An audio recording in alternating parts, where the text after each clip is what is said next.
Okay, so today we get deeper into the difficult material that we designate conveniently, that we organize as philosophers. We do have fairly well organized minds. It's one, a lot of the other stuff we do might seem, a little bit speculative, not necessarily that valuable to other disciplines, but certainly our organizational capacities are quite valuable. So. Anyway, we have this organizational method that I have come up with, but I've really just borrowed it from other thinkers, and maybe in a sense I've crystallized it a little bit. But I think it's very helpful to divide our environmental ethicists. For the purposes of an introductory course, that can also be synonymous with our interpretations of Aldo Leopold's philosophy, land ethic, and our interpretations of what radical environmentalists are all about. So with all that in mind, that's the point of our organization. Try to understand philosophically the way a radical environmentalist ethic, which it should also be a land management ethic, it's got to be in some, it doesn't have to be, but we hope that it's in some sense translatable, that philosophers aren't just doing stuff up in the clouds, that they're actually contributing some very valuable theoretical tools that land managers can use to resolve some of their moral struggles that they face all the time, right? Anyway, I found it helpful to just divide, and in doing this, we refer back to two giant traditions of Enlightenment moral philosophy, right? It's helpful to divide our radical environmental ethicists into a neo-Humean camp and a neo-Kantian camp, all right? And you'll remember our axiology chart, our natural resource values wheel. I've suggested you should all know why this is the case, and you should all be able to make sense of my assertion that most of our radical environmental ethicists are around 10 or 11 o'clock in that chart, in that circular chart, okay? Which means that they are primarily, they're best categorized as some kind of neo-Kantian, right? Because the neo-Humeans are kind of between 9 o'clock and 10 o'clock, and then between 10 o'clock and midnight, let's say, if we're going to use that clock as our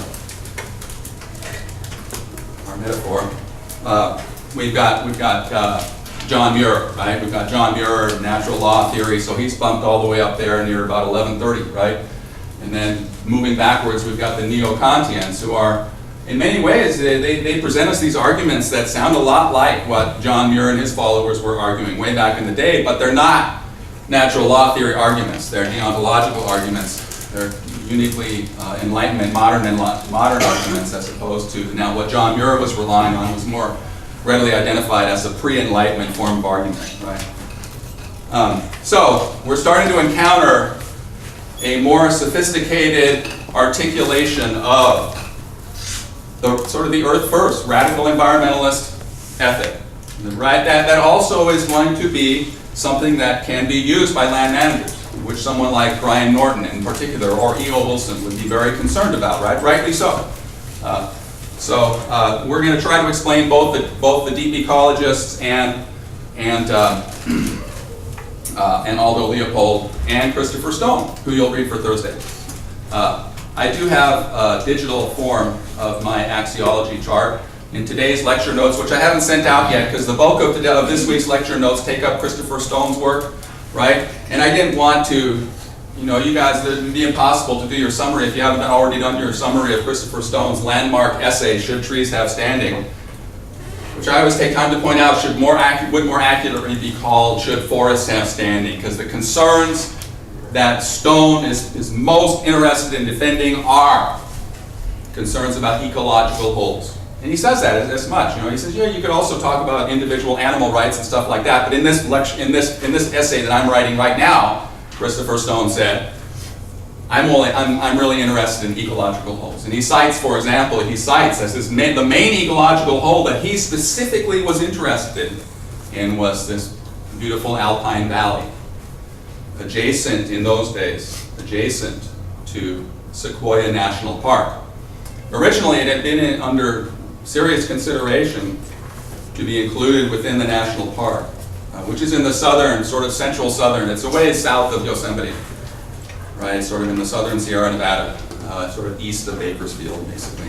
Well, that's where Mount Whitney is. That's Sequoia National Park. Is in this Kings Canyon and Sequoia two national parks.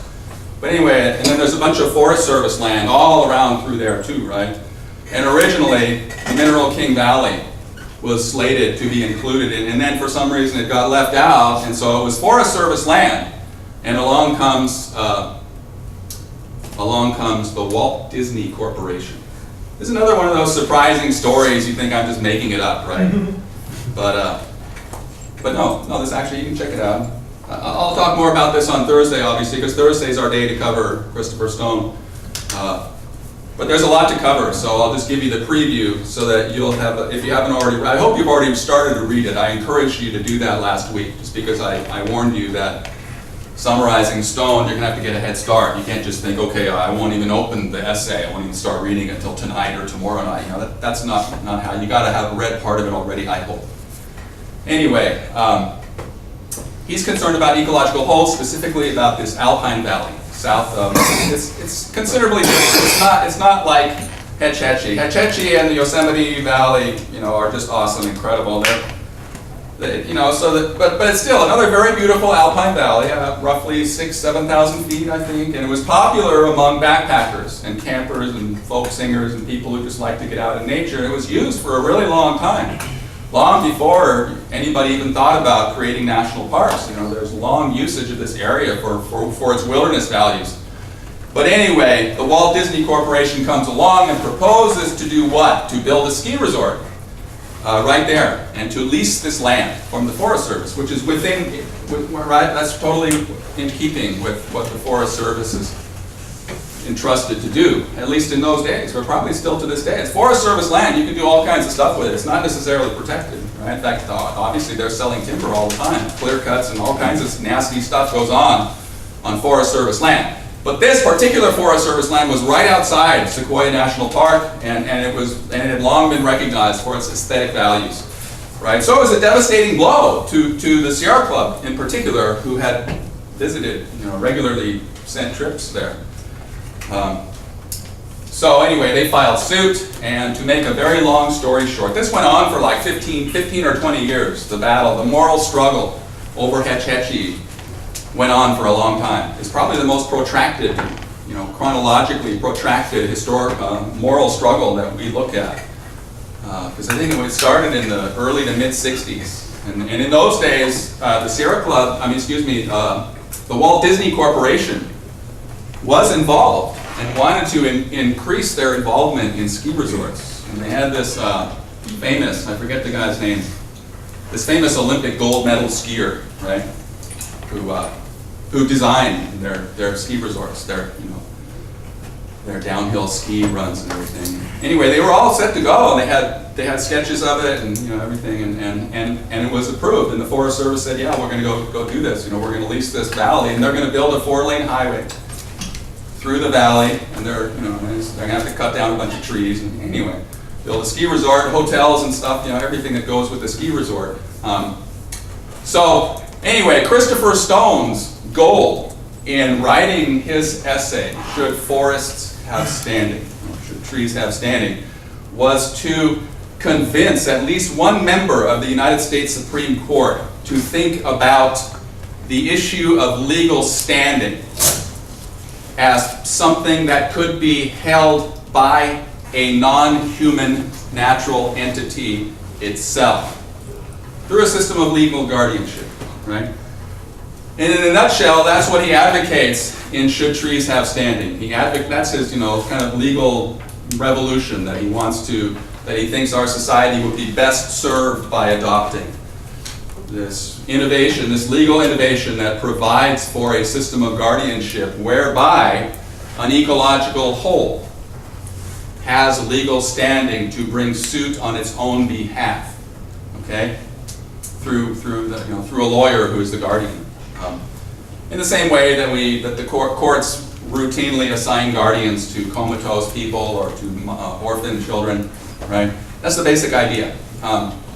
And And so, but obviously what's crucial to this idea of revolutionizing our legal system is that an ecological whole be sufficiently defined in order for its interests to be articulated in a courtroom in order that damages be assigned, right? Using legal language, right? Damages are dollar amounts that a court orders a defendant in a civil lawsuit to pay to the plaintiff, right? So what Christopher Stone proposes here in the early 1970s, really before the emergence of environmental ethics, or right around simultaneously, right? Remember, environmental ethics doesn't start to be taught and thought about and written about in a Western university until the mid-1970s. And this essay comes out, I think, in 1971 or 1972. The Supreme Court issues its decision in, I think, 1972. And a lone justice on the Supreme Court, Associate Justice William O. Douglas, who grew up in Spokane and attended Whitman College, actually. He's a Northwest resident. And a notorious environmentalist. Yeah, I haven't even started these yet. Oh, okay. I'm just kind of still giving you the background. A notorious environmentalist. He actually, William O. Douglas, served on the board of, what happened? On the board of the Sierra Club in the late 50s and early 60s. Before, about 10 years, he was off the board long before this case. He also happened to be, I think he still holds the record, this Justice Douglas holds the record for the longest tenure. I think he served on the Supreme Court for 45 years. He was appointed, I believe, by Roosevelt, by Franklin Delano Roosevelt, and he finally retired, I think, in the mid-70s. Sort of a controversial figure in many ways, but anyway, he's the only time. That's why this case, and that's part of the notoriety of Christopher Stone's essay, because it's cited by Justice Douglas in his dissenting opinion in the lawsuit that emerged out of this moral struggle over Mineral King. The name of that lawsuit is Sierra Club versus Morton, like Morton Salt. Morton was the name of the administrator that the Sierra Club sued, who was in charge of this decision to lease, to issue this lease, to approve this lease. Anyway, to make a long story short, just jumping ahead to the very end, it finally got resolved in 1979, I believe, 78 or 79, late 70s. Congress had had enough. There were several congressmen, senators, and representatives who had been watching this for a long time. And they finally got enough votes to pass a new law, and guess what happened? They took the Mineral King Valley out of the jurisdiction of the Forest Service and gave it over to the National Park Service and expanded the boundaries of Sequoia National Park. And so what's interesting, and part of the reason I teach this story too, is because it's the inverse. It's the inverse of what happened to Hetch Hetchy. So you'll recall with Hetch Hetchy, 50 years previous, all right, the moral struggle over Hetch Hetchy was going down. And as you'll recall, in that moral struggle, the economists, the developers, and the people who the Group A conservationists won, right? They won that moral struggle, and the result was a disaster, right? An absolute disaster for the budding environmental movement, or in those days, the budding conservation movement in North America. Because a crown jewel, accomplishment, right, of the conservation movement, the establishment of this beautiful national park that everyone was proud of. Letters were, I want to say 99-1, I think. It was very, very extraordinarily overwhelming public opinion in favor of what John Muir was saying, that this was a calamity and a horrible idea, and you might as well flood the Vatican. Most people agreed with them, and yet Congress decided that the economistic interpretation of natural values in Hetch Hetchy was such that it was just a no-brainer, because the power, it turned out they could have, I don't know how this all happened, but they could have built the dam outside the park, But anyway, and they didn't. Evidently, they got the most bang for their development buck, basically. Putting the dam where they put it made it less expensive than other alternatives, and perhaps also generated a little bit more power, although I can't imagine very much significantly more power. Right? The dam also generates power. It's not just a storage dam for water. It's primarily for the people of San Francisco's drinking water. Right? the O'Shaughnessy Dam, which blocks Hetch Hetchy. And in this case, there wasn't a valuable river like that resource. It's just an alpine valley that these ski developers, right, these ski resort developers had their eyes on, and they liked that, right? So it's probably more easy to defeat a ski resort than it is to defeat a water project for the people of San Francisco. In any event, the inverse happened, right? An area that previously had not been within the park now gained legal protection through recognition, something like recognition of its moral status, right? Even though, right, the court, of course, rejected. That's why it's a dissenting opinion. The court thought that William O. Douglas's reasoning was just ridiculous, right? The majority, William O. Douglas says that's the only time in any decision, as far as I know, of any federal court, not only at the Supreme Court level, but at any lower court level.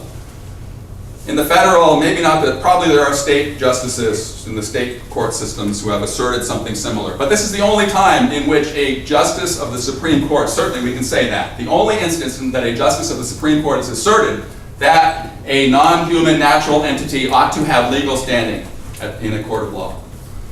And it remains the only instance that that's ever happened. And the rest of the Supreme Court justices, of course, had nothing to do with that. I doubt that they even read Christopher Stone's essay. I'm not sure if he sent it to the rest of them, but I know he sent it to Justice Douglas. And Justice Douglas reads it, and he cites it in his dissenting opinion. And basically what the Sierra Club wanted, and that's why the reason they filed suit is because they wanted to be recognized as having legal standing to bring this action. They were asking the court to enjoin, right? Enjoin means put an order stopping, right? A stopping order, an injunction, right? The Sierra Club was asking the court to issue an injunction, ordering the Forest Service, right? The Forest Service was the defendant, right? And the Sierra Club sued and asked the court to order the defendant not to do this lease, right? Cancel the whole idea. And the issue, right, there would have been a trial, right? But at first, the Forest Service's lawyer threw up this initial defense, which lawyers will always do. They'll try their very best to prevent the case from even being heard, right?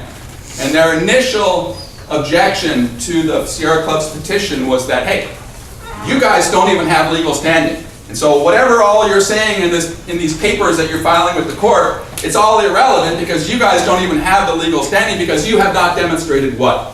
You have not demonstrated that you are being economically harmed by the Forest Service's proposal, right? And traditionally, you have to, right? To stand before a court, you have to show that you're being harmed. Not necessarily economically, but that's the most common form of harm, right? You're economic, you operate a touring business or something. You make a bunch of money by bringing regular touring groups up to that place, right? And now the place is being substantially changed, virtually destroyed, right? But that wasn't the case, right? All these Sierra Club members asserted in their petition was that they enjoy this place, that they like to go hiking and camping there, right? And that wasn't enough, and actually that's what the Supreme Court ruled, that wasn't enough. And then they threw out the court case, and then you might ask, well, how come the ski resort was never built? Because what ended up happening is the Sierra Club refiled. In fact, they were encouraged to refile. Because basically the Supreme Court's decision was that they just didn't have legal standing because they had not asserted enough things to base, a claim to harm. They had just had, and so what they did was they redrafted their petition, and then the lawsuit started all over again, and that's when Congress intervened. And Congress, of course, has plenary power over federal properties, right? They can do whatever they decide they're going to do.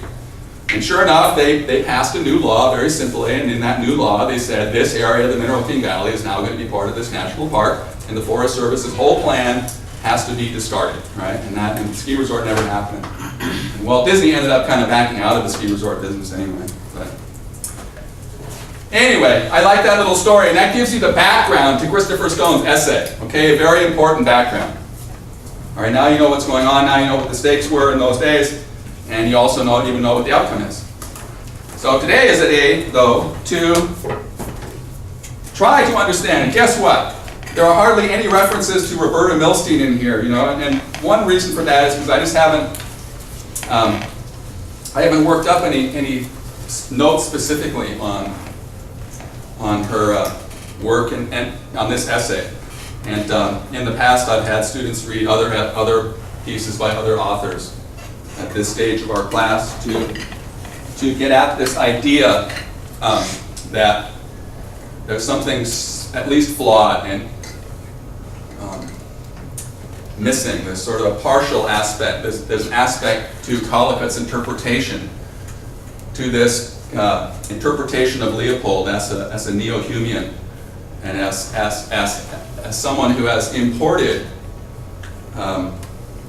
this sort of proto-sociobiological theory all the way down the line, right? Which is Collicutt's reading, right? So let's go over Collicutt, and then I want to suggest that Milstein's reading. Here I do mention Milstein right at the bottom here, but Milstein's Leopold and then Rolston. Their claim is that ecological wholes have more than anthropocentric intrinsic values, in addition to anthropocentric instrumental values, and in virtue of these intrinsic values, ecological wholes have rights. We want to try to develop now, at this stage of our class, of our journey here, we want to try to develop a more robust understanding of the notion that members of the biotic community have moral status, okay? And by more robust, I mean more than just what Norton gives us, more than just what Wilson gives us, okay? That's not crunchy enough, that's kind of like environmentalism for geriatric people or something, because they don't have teeth and they can't chew. We want the real crunchy granola, right? And that's what we start encountering, right? When we start reading Leopold as something other than just a prudential thinker who's expanded the horizon to include future generations, right? Long-sighted anthropocentrism. It's perhaps not adequate, and it seems as though Leopold's ethic is more than just long-sighted anthropocentrism, okay? And that's where Collicutt steps in, and he's our initial foray into an interpretation of the land ethic as but Collicutt remains neo-Humean, okay? It's not until we get to Milstein, in particular Rolston, that we start to articulate and today, I just hope that at the end of the day, you'll have don't overthink these things, okay? Don't overthink the consequentialist argument, the real straightforward consequentialist argument that we get out of Leopold, all right? The long-sighted anthropocentric, right? Every member of the biotic community has to be treated as though it has moral status because we don't know what the effect of removing it is going to be, right? And biotic communities, all ecological wholes have long-term instrumental value to human communities, right? That's real simple, right? That's a real simple argument. And the next argument, the more than anthropocentric argument, is also, let's not try to overthink it. Let's try to keep it simple. And I know that's hard because it's taken me, 7 years of teaching this class to simplify it enough that I, can even suggest not overthinking it. So anyway, but let's try to keep it simple. And what Milstein is saying is, and let's just move through this step by step. All right. So 3 different accounts, right? This is what we're trying to pin down now. The idea that wolf packs, for example, right? Don't radical environmentalists want to say something more than just a pack of wolves is good for the landscape, it adds instrumental value to the landscape, right? Which clearly the Leopoldians are saying that too, right? Not necessarily for the rancher, right? That's why ranchers want to kill them. But for the public.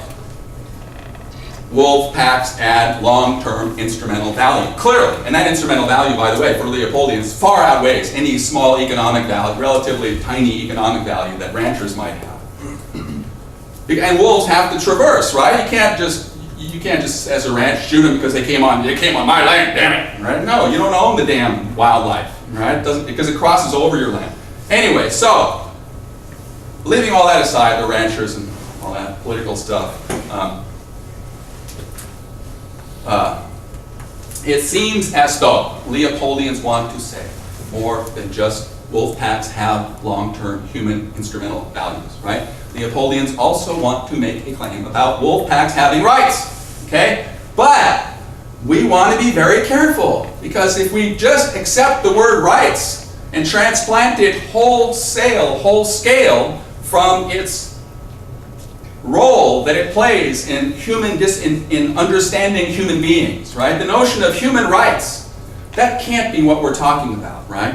When we talk about the rights of a wolf pack, right? Perhaps we should be careful and use a weaker kind of claim. Like, how about this? Moral considerability, all right? Wolf packs are morally considerable. Wolf packs have some kind of moral status. We don't know, we doubt it's the moral status that we attribute humans, right? Because humans have these remarkable cognitive, right? The ability to make promises sums it all up, right? That gives us, we have this huge outside perspective that other animals can't have, right? So anyway, and that's why, and you can surrender your rights, and you do knowingly surrender your rights, right? When you rob the convenience store, when you push the person on the street, you surrender your rights, right? You know that, whereas when the bear is just rustling through the forest and happens to knock you over, right? He doesn't understand rights, he's not surrendering anything. Andrew says he is. I would say that it's less like surrendering rights and more like that they would, like animal control would probably come to euthanize the bear. Yes, for the same reason that the highway department would go to the boulder that's teetering on the cliff over the highway, right? Same exact reason.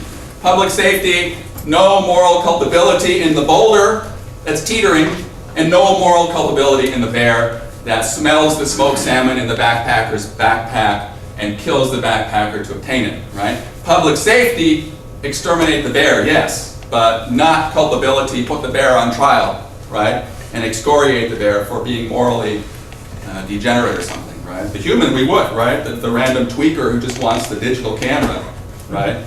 Morally culpable, in jail he goes, right? Public safety, anyway, some people want to say, you know, kill him too.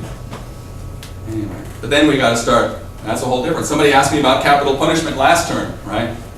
Anyway, now that I mentioned it, I'm in favor, kill them all! No. Wake up, everybody. Hey, that my hippie philosophy professor, he's hardcore in favor. Expand it all the way out, right? No, that's different. That's totally different.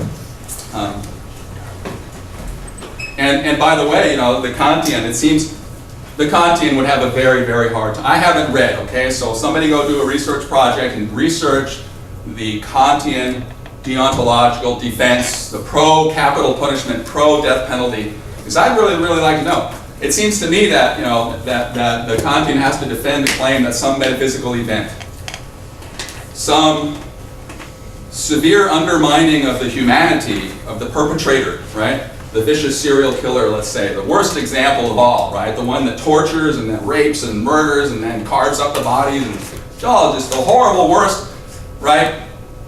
Somehow the Kantian, to defend the death penalty for that horrible worst person, right?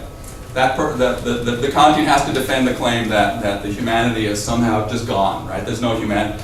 And that's, who's going to decide that? You know, that's difficult.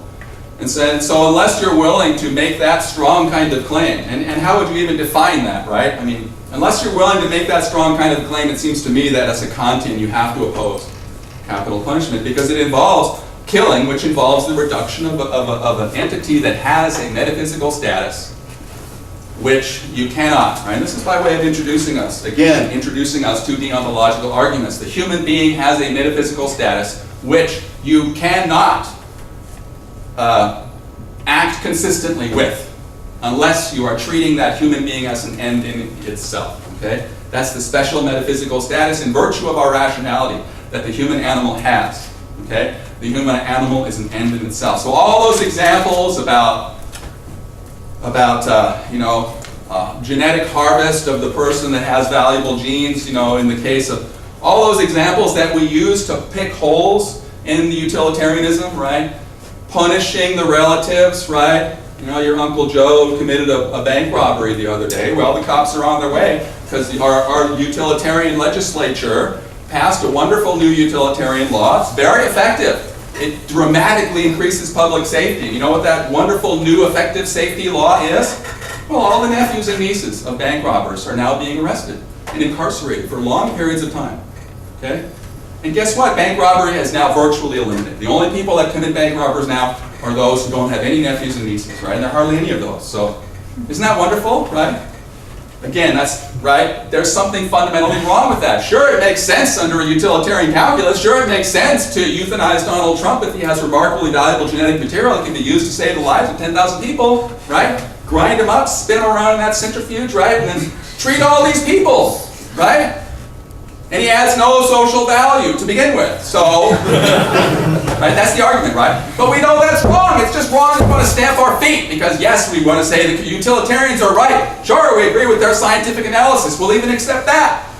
Right? We're very advanced now. Sure, scientists can figure this out. Medical science is very, very advanced. We can identify people who have genetically valuable, and we can identify 10,000 people, right, whose lives could be saved, right? And if we're that advanced, then why not take advantage of it? Right? That's just wrong because the human animal is an end in itself, okay? So it's an odd sort of argument because we want to think consequentially, right? And this is a non-consequential argument that has to be sturdy enough to inspire us to agree, yeah, I've got a pretty damn strong duty not to instrumentalize you, anybody here, all the way, right? Because doing that violates your metaphysical status, right? You're treating you fully as an instrument violates your metaphysical status, which is why, again, the Kantian has to show how the die-hard, horrible criminal, the worst of the worst, what happened to his humanity that now makes it okay for you to fully instrumentalize him, right? It doesn't matter, the Kantian opponent to capital punishment is going to say to the utilitarian, which things being what they are in our utilitarian, scientific-oriented society, those are the most common arguments you'll hear on the street, right? Damn it, it's an example, it deters people, right? Deterrence, incapacitation, and just plain, getting the guy out, warehousing the person, incapacitation, deterrence, and what's the third? There are three prime utilitarian values that are commonly cited for capital punishment. But the Kantian is going to say that doesn't matter. None of those, even if all that's true, even if it deters, what you're doing is you're instrumentalizing somebody, right? And then it doesn't matter why you're doing that because it's not consistent with a human being's metaphysical status. All right. So and that's the strong, very strong understanding of moral rights that we accept, but we typically except the most radical of the radical environmentalists, we typically want to use that kind of very strong rights language only with reference to other human beings, right? And to illustrate that, just plug in chimpanzee. Just take out Donald Trump from the equation, right? The rule is, the new rule that our wonderful legislature in its utilitarian wisdom has adopted is that if 10,000 people are going to be saved by the genetic material of one person, then that one person has to be picked up by OHSU medical personnel and euthanized and harvested, right? Anyway, but that, right, insert climate system, right? That would be the most